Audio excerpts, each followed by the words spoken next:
만나서 반갑습니다. 잘 오셨습니다. 은혜 많이 받으세요. 따라하소. 은혜 많이 받으세요. 네.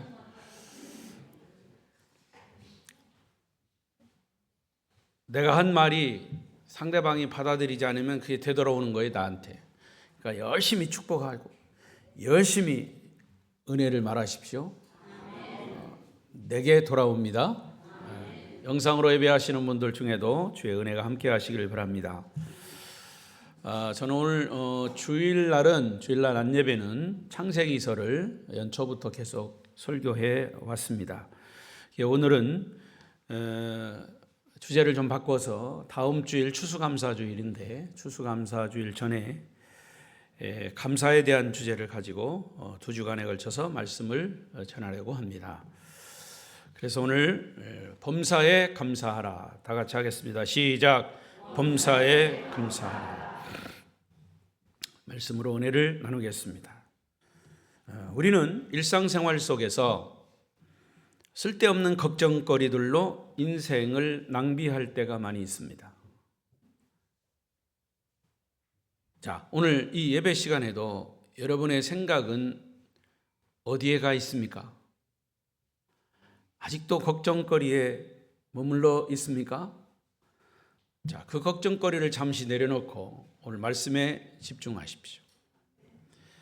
사실은 그 걱정거리를 구체적으로 따지고 보면 내가 걱정한다고 이루어질, 잘 될 일은 별로 없어요. 통계에 보면 사람이 100을 놓고 봤을 때 걱정한다고 이루어지는 것은 10%밖에 안 되네. 10%도 안 되고 7%라고 그래요. 7%. 그런데 사람들은 그것을 가지고 그저 걱정합니다. 그러니까 걱정거리가 해결돼야만 사람들은 감사하고 문제거리가 해결돼야만 행복할 것으로 착각하면서 삽니다.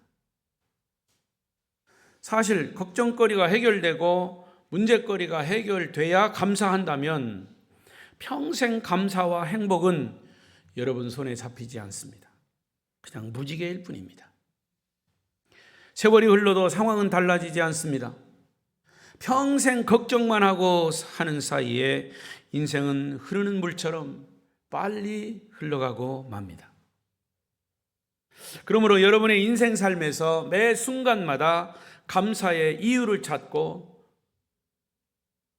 하나님께 감사의 삶을 사시기를 바랍니다. 그래서 오늘 저는 우리가 너무나 잘 알고 있는 본문 말씀을 통해서 다시 한번 감사의 이유를 찾고 내가 감사할 이유가 무엇이고 조건이 무엇이고 그래서 범사에 감사하자 이 말씀을 듣고 여러분 삶에 적용하시기를 바랍니다. 사도 바울은 신앙생활을 시작한 지 얼마 안 돼서 데살로니가 교회에 가서 복음을 전하고 그는 또 다른 곳에 가서 복음을 전합니다.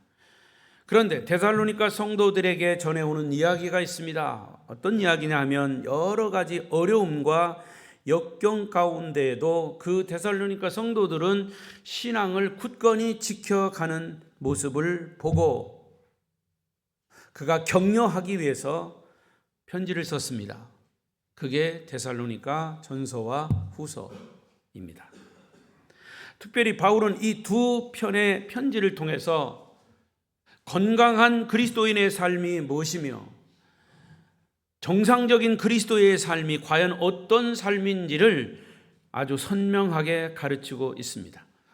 그래서 여러분 데살로니가 전서와 후서를 읽어보시면서 정상적인 그리스도인의 삶이 뭔가,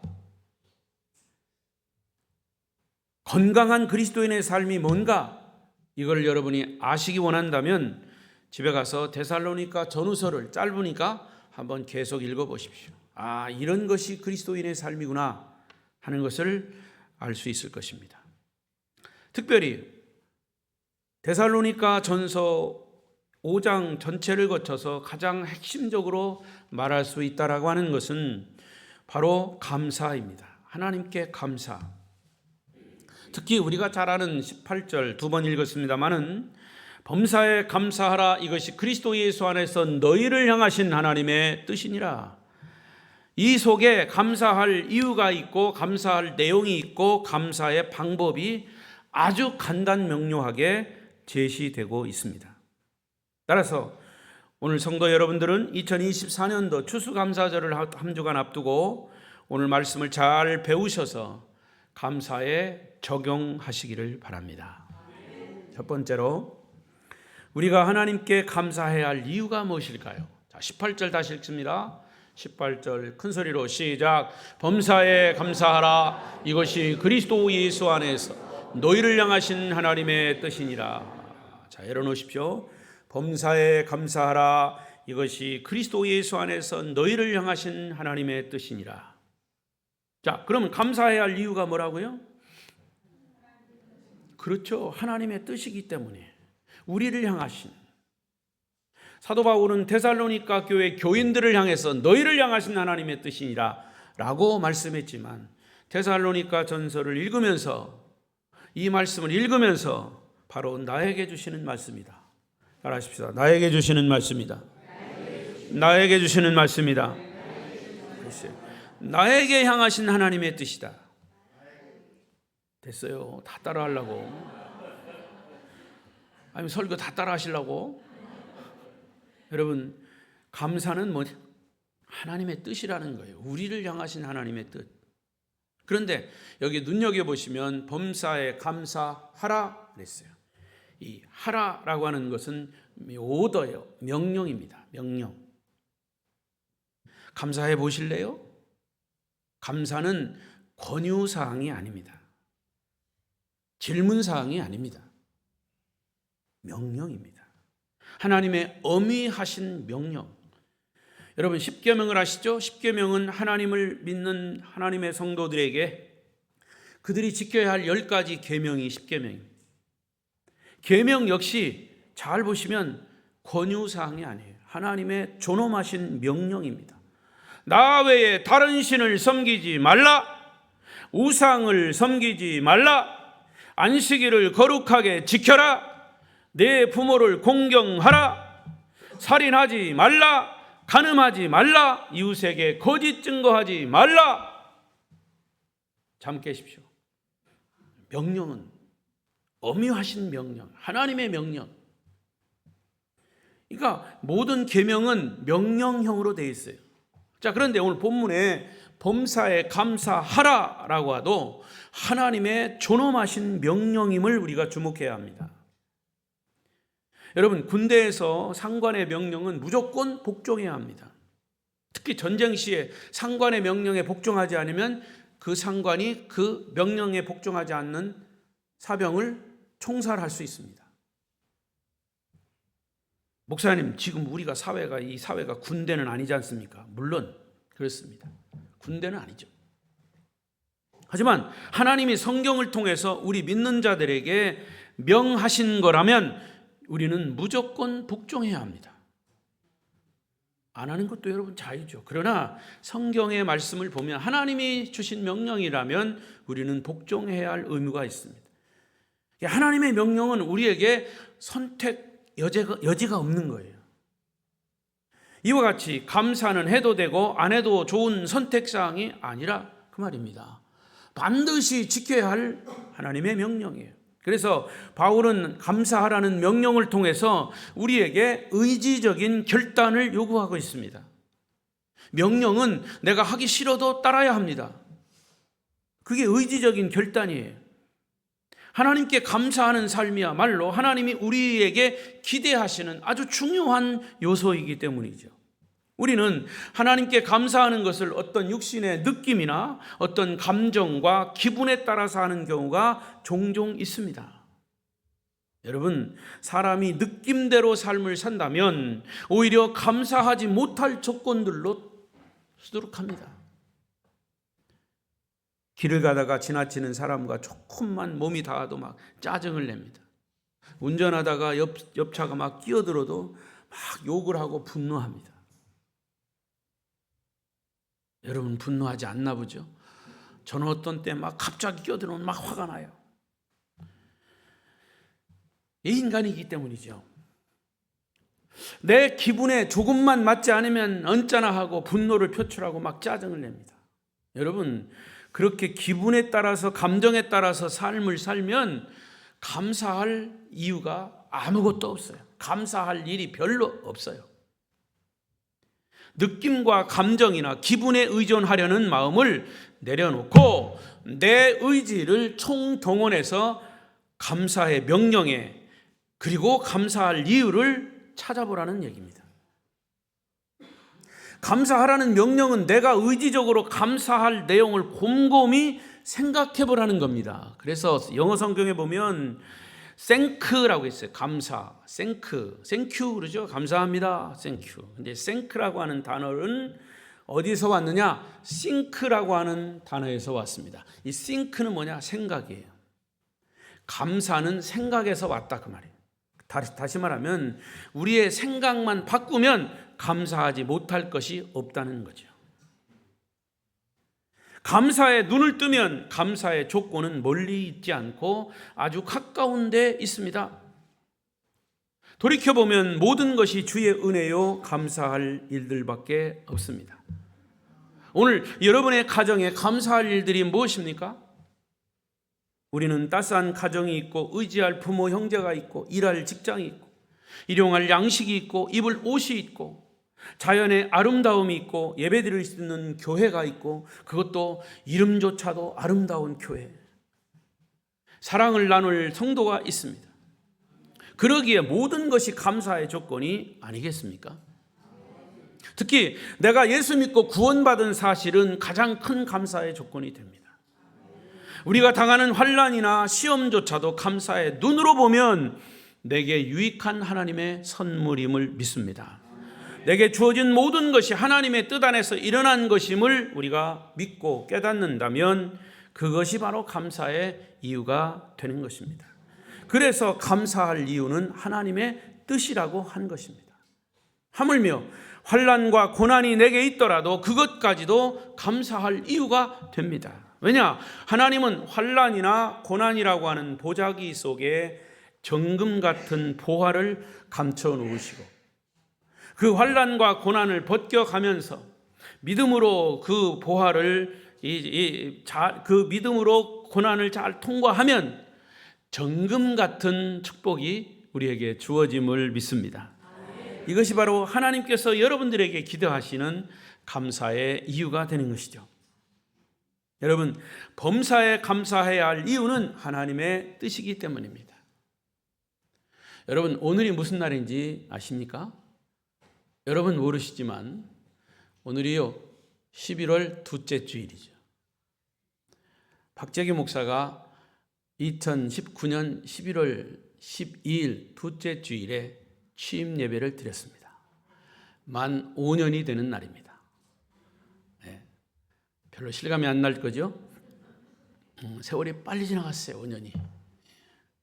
이제 재심의원하니 1년 남짓 남았는데요. 돌이켜보면 모든 것이 다 감사해요. 모든 것이 감사. 남의 일이라고 감사도, 아멘도 안 하시네. 여러분, 범사에 감사해야 할 이유는 하나님의 뜻이기 때문이죠. 하나님의 뜻에 순종하심으로 정금 같은 축복을 여러분도 누리시기를 바랍니다. 두 번째로, 자, 그러면 감사할 이유를 알았습니다. 그럼 감사할 내용이 무엇일까요? 18절 다시 봅니다. 18절 감사할 내용이 여기 있습니다. 시작. 범사에 감사하라. 이것이 그리스도 예수 안에서 너희를 향하신 하나님의 뜻이니라. 감사할 내용이 뭐라고요? 범사입니다. 범사. 모든 일에 감사하라. 쉬운 일이 아니에요. 범사라고 하는 한자어는 범자는 모두 범자고 사자는 일사자입니다. 모든 일에 감사하라는 거죠. 범사. 결국 감사할 내용은 따로 있는 것이 아니라 모든 일이 다 감사할 내용이라는 겁니다. 그런데 사실은요, 모든 일이 감사할 내용이 아니에요. 우리가 볼 때. 우리가 세상을 살다 보면 불쾌한 일도 있고 달갑지 않은 환경을 만나기도 하고 기분 나쁜 사람도 만나기도 하고 때로는 고통스러운 일을 당하고 억울한 누명을 그런 쓰기도 합니다. 그럴 때 어떻게 감사가 나옵니까? 그런데 성경은 그런 것까지도 모든 일에 어떻게 하라? 감사하라고 하십니다. 전혀 감사할 내용이 아닌데 감사할 수 있습니까? 범사의 감사는 감사할 수 없는 것도 감사하는 게 범사의 감사예요. 성숙한 감사죠. 근데 성경에 보면 데살로니가 교회의 배경을 보면 이 바울의 편지를 데살로니가 교인들이 받을 때는 데살로니가 교회 모든 성도들, 데살로니가 그 지역 자체도 환난의 고난의 한복판에 서 있었습니다. 모든 것이 다 환난이고 모든 것이 다 어려움이었어요. 감사할 수 있는 조건은 아무것도 없었어요. 그래서 바울은 이 데살로니가 교인들에게 편지를 쓴 겁니다. 이 데살로니가 전서를 보면 환난이라고 하는 단어와 고난이라고 하는 단어가 유난히 많이 나옵니다. 데살로니가 전서 1장 6절에 보면 너희는 많은 환난 가운데서, 2장 2절에 보면 빌립보에서 고난과 능욕을 당하였으나, 2장 14절 유대인들에게 고난을 받음과 같이, 3장 7절에 우리가 모든 궁핍과 환난 가운데에서, 구절마다 데살로니가 교회가 당하고 있는 고난과 환난이 어느 정도였는지 대충 짐작할 수가 있습니다. 그래서 바울은 그들에게 편지를 쓰면서 데살로니가 성도 여러분, 오늘 여러분이 처한 고난의 환경 속에서도 궁핍과 환난 가운데서도 범사에 감사하십시오. 이것을 강조하는 거예요. 여러분, 과연 이런 고난 중에 감사하는 것이 가능할까요? 가능할 수 있으니까 그렇게 편지를 쓴 겁니다. 가능합니다. 범사에 만나는 모든 일에 하나님의 뜻이 숨겨져 있다는 사실을 참으로 믿는다면 우리는 어떤 상황 속에서도 감사할 수 있습니다. 그것이 범사에 감사할 내용입니다. 성도 여러분이요, 여러분 아직도 인생 삶을 운명론에 맡기고 있지는 않습니까? 아니요, 나는 사주를 보니까 평생 그냥 고난 받을 팔자요. 아직도 사주 팔자에 여러분의 삶을 맡기고 있습니까? 여러분 삶이 사주 팔자에 의해서 결정된다고 믿는 사람 혹시 있어요? 하나님 믿는 사람도 운명을 운운합니다. 하나님 자녀들의 삶은 결코 운명에 의해서도 아니고 사주 팔자에 의해서도 아니고 하나님의 손 안에, 하나님의 뜻 안에 있음을 믿으시기 바랍니다. 하나님의 섭리 안에 있다는 얘기예요. 왜? 하나님이 이 세상을 창조하셨기 때문에. 하나님의 뜻 속에 여러분의 구체적인 삶도 있다는 사실을 믿으시기 바랍니다. 시편 34편 8절에 보면 읽겠습니다. 시작. 너희는 여호와의 선하심을 맛보아 알지어다. 그에게 피하는 자는 복이 있다. 여호와의 선하심을 맛보아 알지어다. 하나님의 선하신 뜻을 맛보고 계십니까? 지금 당장 여러분이 처한 환경이 고통이요, 역경이요, 어둠이요, 불행이어도 결국 그 모든 일이 합력하여 선을 이루실 하나님의 섭리이심을 믿으시기 바랍니다. 그래서 사도 바울에게 있어서, 여러분 사도 바울이 신약 성경을 14권 썼습니다. 그 14권 쓴 것을 쭉 읽다 보면 그를 지배했던 사상이 있습니다. 일평생 지배했던 좌우명과 같은 말씀이 있습니다. 그게 로마서 8장 28절. 우리가 잘 아는 말씀. 시작. 우리가 알거니와 하나님을 사랑하는 자, 곧 그때 부르심을 입은 자들에게 모든 것이 합력하여 선을 이루는. 우리가 알거니와 하나님을 사랑하는 자, 하나님을 믿는 자, 하나님의 뜻대로 부르심을 입은 자는 모든 것이 고난이나 환난이나 모든 것이 합력해서 나중에는 선을 이루신다는 얘기죠. 기뻐할 수 없는 오늘의 고통, 감사할 수 없는 오늘의 아픔, 상처, 고통에도 불구하고 이 모든 것은 마침내 합력하여 선을 이루시는 하나님의 뜻이 성취된다는 것이죠. 그런 믿음이 있을 때 우리는 범사에 감사할 수 있습니다. 우리를 둘러싸고 있는 상황이 어떻든지 간에 우리는 범사에 감사할 수 있습니다. 바로 여러분의 감사가 되시기를 바랍니다.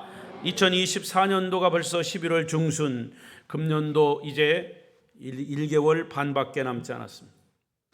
역시 한 해를 돌이켜보면 아직도 우리의 삶은 힘들고 어려워요. 각박합니다.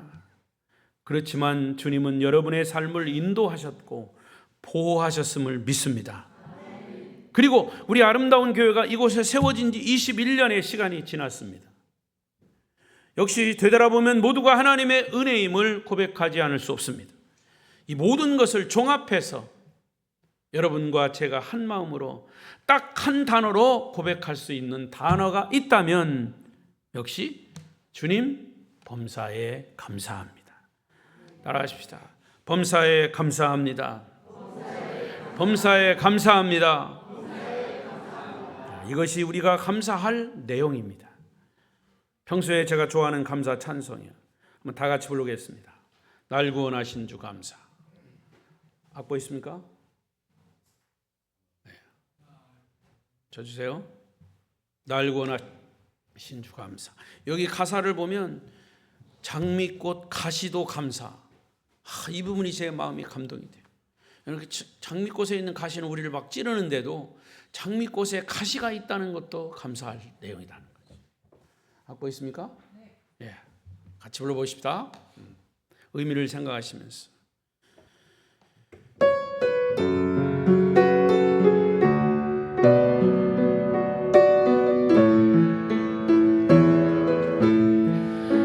날 구원하신 주 감사, 모든 것 주심 감사, 지난 추억 이래 감사, 주 내 곁에 계시네, 향기로운 봄철에 감사, 외로움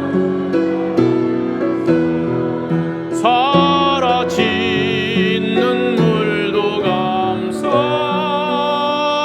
나의 영혼 평안의 이절 응답하신 기도 감사, 거절하신 것 감사, 헤쳐나온 풍랑 감사, 모든 것 채우시네, 아픔과 기쁨도 감사, 절망 중위로 감사, 증량 못할 은혜 감사, 크신 사랑 감사해, 길가에 장미꽃 감사, 장미꽃 가시 감사, 따스한 사랑의 가정, 일용할 양식 감사, 기쁨과 슬픔도 감사, 하늘 평안일 감사, 내일의 희망을 감사, 영원토록 감사해. 거기까지. 할렐루야. 우리가 세 번째 이제 감사할 방법 보겠습니다. 자, 18절 다시 보겠습니다. 하나님께 감사할 방법이 뭘까요? 시작. 범사에 감사. 이것이 너희 그리스도 예수 안에서 너희를 향하신 하나님의 뜻입니다. 감사의 방법이 여기 나와요. 감사의 방법이 뭡니까? 그리스도 예수 안에서, in Christ, 예수 안에서. 다시 말하면 그리스도 예수의 눈을 가지고 감사하라. 예수님이라면 어떻게 하실까? 따라하십시오. 예수님이라면 어떻게 하실까? 네.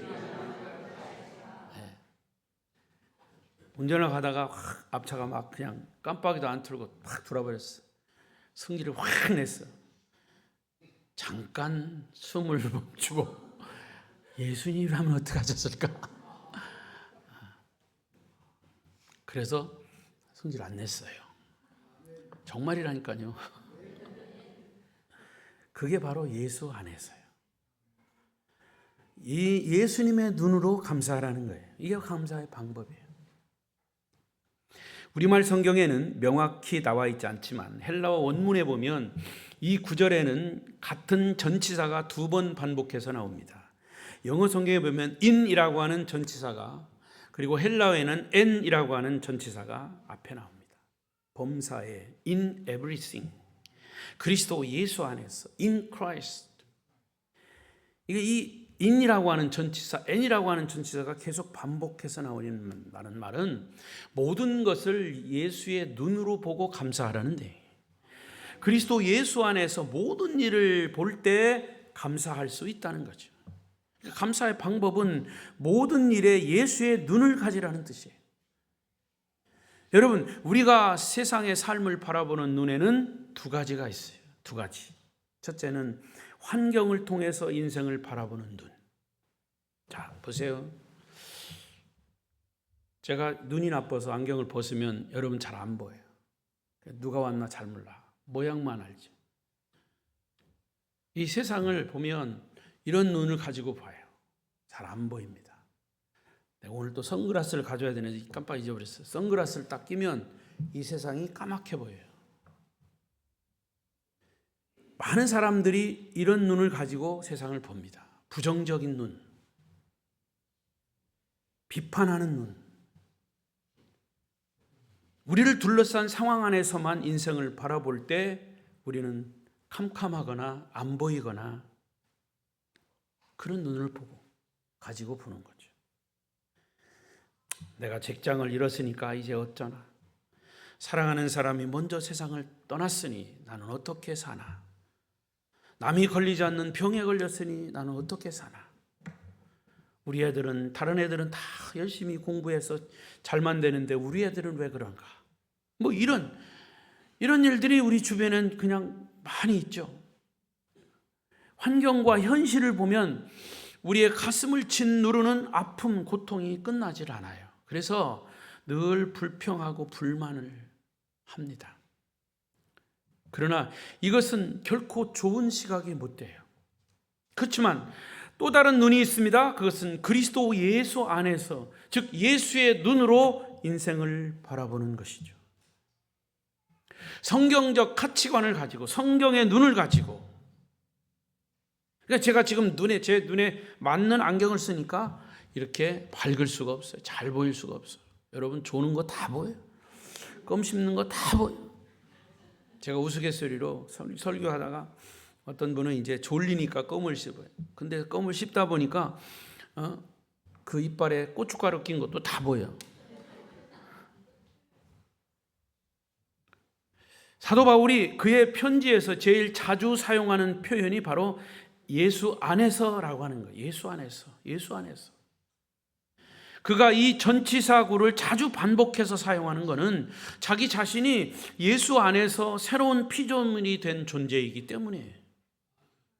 그래서 바울은 다메섹 도상에서 예수님을 만나면서부터 하나님께 죄인된 그를, 자기는 죄인이었지만 예수 안에서 받아주셨음을 그가 체험했죠. 그리고 그는 예수 안에서 하나님의 사랑을 이방인에게 전하기를 시작했고, 그리고 그의 목표는 예수 안에서 그의 삶의 새로운 목표를 발견하게 돼서 그 길로 계속 간 겁니다. 그래서 그가 제일 고백한 것 중에서 아주 멋있는 게 있어요. 그게 고린도후서 5장 17절. 그의 신앙 고백이죠. 시작. 그런즉 누구든지 그리스도 안에 있으면 새로운 피조물이라.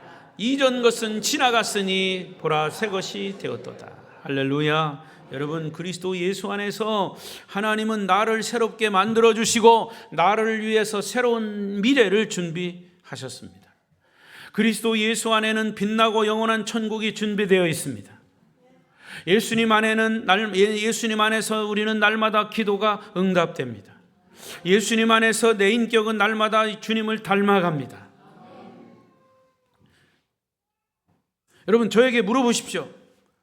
목사님, 은퇴하시면 어디서 살고 싶으십니까? 물어보세요. 강진에서 살고 싶습니다.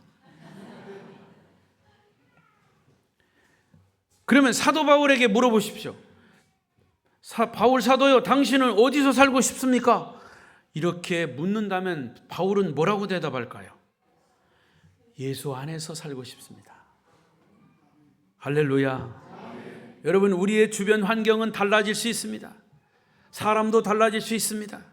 그러나 이 모든 것이 변해도 변하지 않는 것은 오직 예수 그리스도 안에서, 따라하십시다. 예수 그리스도 안에서, 예수 그리스도 안에서 라고 하는 상황은 절대 달라지지 않습니다.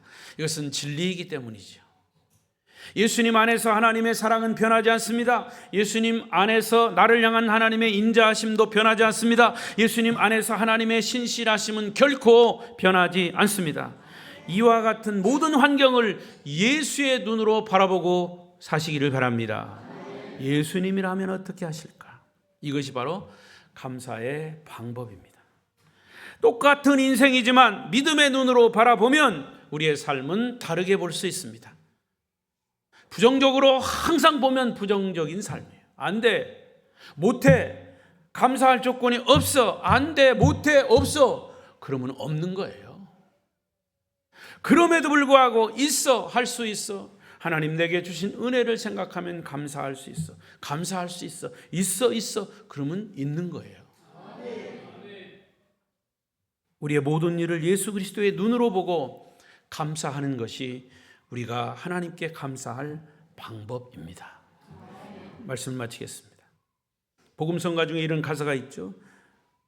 내가 원하는 한 가지 주님의 기쁨이 되는 것.